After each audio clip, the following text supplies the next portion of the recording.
Hello friends, welcome to Suvaiyana Samayal. இன்னைக்கு நம்ம சுவையான சமையல் சேனல்ல கார்த்திகை தீபம் ஸ்பெஷல் கொழுக்கட்டை எப்படி செய்யறது அப்படிங்கறத பார்க்க போறோம். சுவையான சமையல் சேனலை நீங்க இன்னும் சப்ஸ்கிரைப் பண்ணலனா சப்ஸ்கிரைப் பட்டனை கிளிக் பண்ணி சப்ஸ்கிரைப் பண்ணிக்கோங்க.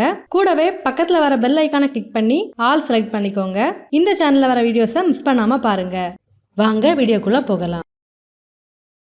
3 கப் பச்சரிசியை தண்ணியில நல்லா க்ளீன் பண்ணதுக்கு அப்புறமா 2 மணி நேரம் தண்ணியில் ஊற விட்டு எடுத்து வச்சுருக்கேன். இப்போ இந்த தண்ணியை வடிகட்டி எடுத்துடலாம். ஒரு பாத்திரம் எடுத்துக்கோங்க. இதில் வடிகட்டியை வச்சு நம்ம இந்த தண்ணியை வடிகட்டி எடுத்துடலாம். இது ஒரு 5லேருந்து 10 நிமிஷம் அப்படியே விட்டுறலாம். பாருங்கள், தண்ணியை வடிகட்ட விட்டு எடுத்தாச்சு. இப்போ ஒரு மிக்ஸி ஜார் எடுத்துக்கோங்க. இப்போ இதில் இந்த பச்சரிசியை கொஞ்சம் கொஞ்சமாக சேர்த்து இதை நல்லா பொடிச்சு எடுத்துடலாம்.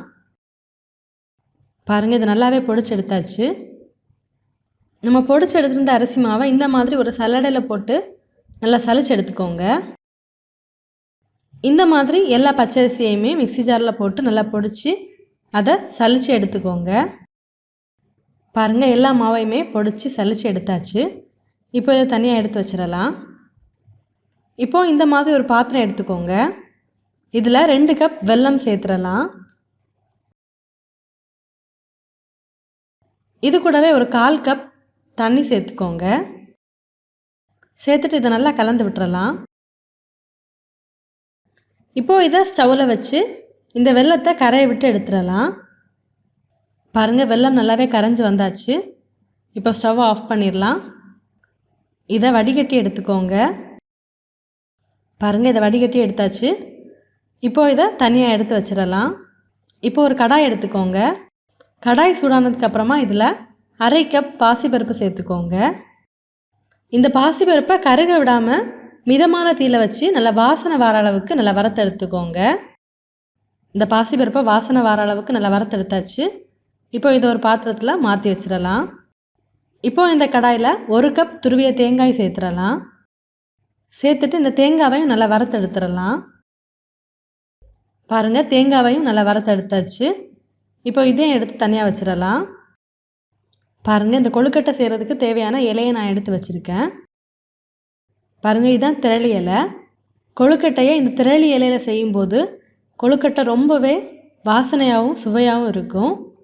இந்த மாதிரி திரளி இலை உங்களுக்கு கிடைக்கல அப்படின்னா நீங்கள் பனை ஓலை, அப்புறமா இந்த மாதிரி பூரசம் இலை, அடுத்ததாக பலாமரத்தோட இலை, இதில் எல்லாம் நீங்கள் பண்ணலாம். நான் இதை எல்லாத்தையுமே எடுத்து வச்சுருக்கேன்.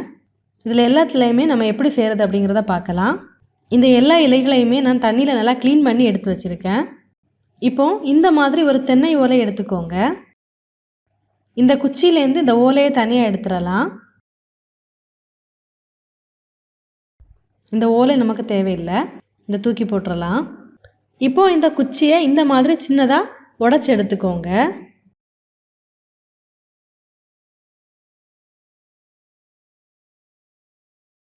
இப்போ இந்த இலைகள் எல்லாத்தையும் தனியாக எடுத்து வச்சுக்கோங்க. இப்போ நம்ம எடுத்து வச்சுருந்த பச்சரிசி மாவை எடுத்துக்கோங்க. இதில் நம்ம வறுத்தெடுத்திருந்த பாசிப்பருப்பை சேர்த்துடலாம். இது கூடவே நம்ம வறுத்தெடுத்திருந்த தேங்காவையும் சேர்த்துடலாம். கூடவே ஒரு 1/4 டீஸ்பூன் ஏலக்காவும் சேர்த்துக்கோங்க. சேர்த்துட்டு இது எல்லாத்தையும் நல்லா மிக்ஸ் பண்ணி எடுத்துடலாம். இப்போது நம்ம எடுத்து வச்சுருக்கிற வெள்ளைப்பாகை கொஞ்சம் கொஞ்சமாக சேர்த்து இதை நல்லா பிசைஞ்சு எடுத்துக்கோங்க.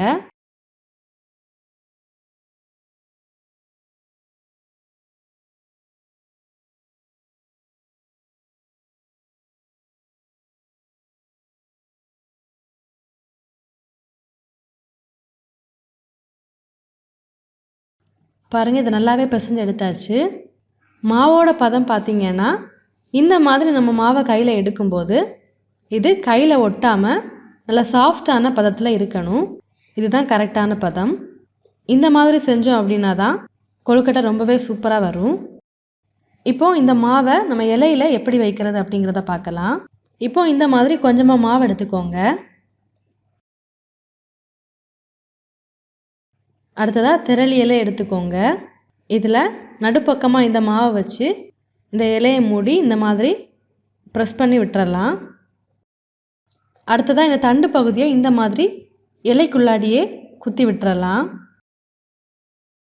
திரளி இலையை இந்த மாதிரி சுருட்டி எடுத்துக்கோங்க. அடுத்ததாக உள்ளாடி மாவை வச்சிடலாம். இந்த மாதிரி மேல் பகுதியை மடித்து எடுத்துடலாம். எடுத்துட்டு இதில் நம்ம எடுத்து வச்சுருந்த குச்சியால் குத்தி விட்டுறலாம். இந்த மாதிரி உங்கள் விருப்பத்திற்கு ஏற்ப எப்படி வேணாலும் செஞ்சு எடுத்துக்கலாம். இது உங்களுக்கு ஈஸியாக இருக்கும், நீங்கள் அந்த மாதிரி செஞ்சு எடுத்துக்கோங்க. அடுத்ததாக பலா மரத்தோட இலையில் எப்படி வைக்கிறதுன்னு பார்க்கலாம். இந்த மாதிரி ரோல் பண்ணிக்கோங்க. அடுத்ததாக கொஞ்சமாக மாவு எடுத்து உள்ளே வச்சிடலாம். அடுத்ததாக இதை மடித்து ஒரு குச்சியால் குத்தி விட்டுறலாம். அடுத்ததாக பலாமரத்தோட இலையில் நடுப்பகுதியில் இந்த மாதிரி மாவு வச்சு இந்த மாதிரி ப்ரெஸ் பண்ணி எடுத்துடலாம். இந்த தண்டு பகுதியை இந்த மாதிரி குத்தி விட்டுறலாம்.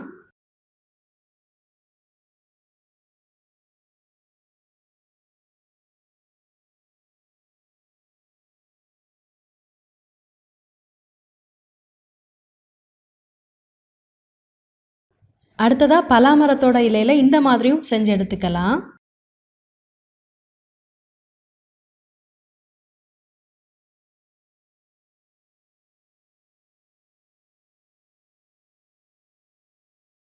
அடுத்ததாக பூவரசம் இலை எடுத்திருக்கேன். இந்த பூவரசம் இலையோட நடுப்பகுதியில் இந்த மாதிரி மாவு வச்சு இதை நல்லா ப்ரெஸ் பண்ணி எடுத்துக்கோங்க.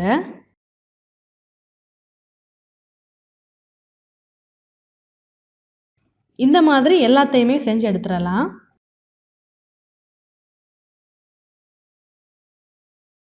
பாருங்கள், எல்லாத்தையுமே செஞ்சு எடுத்தாச்சு.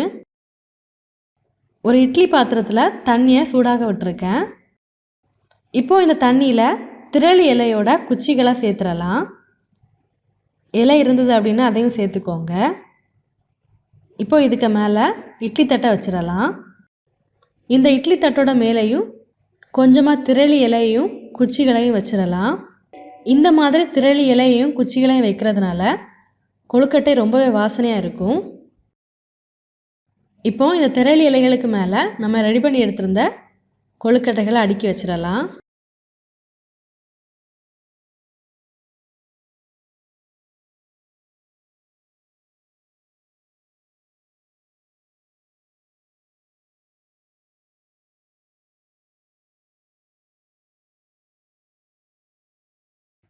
எடுத்து வச்சாச்சு. இப்போது இதை மூடி போட்டு 20லேருந்து 25 நிமிஷம் நல்லா ஆவியில் வேக விடலாம்.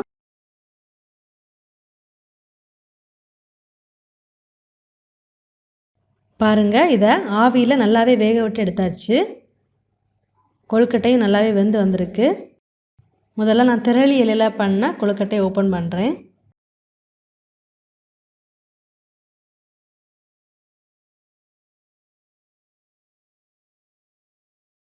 பாருங்கள், கொழுக்கட்டை ரொம்பவே சூப்பராக வந்திருக்கு.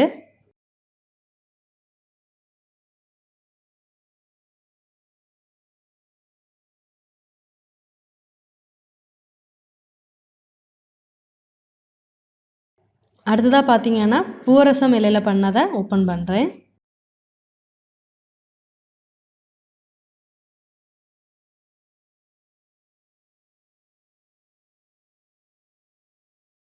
இதுவும் ரொம்பவே நல்லா வந்திருக்கு. அடுத்ததாக பார்த்தீங்கன்னா நம்ம பலாமரத்தோட இலையில் பண்ணதையும் ஓப்பன் பண்ணுறேன்.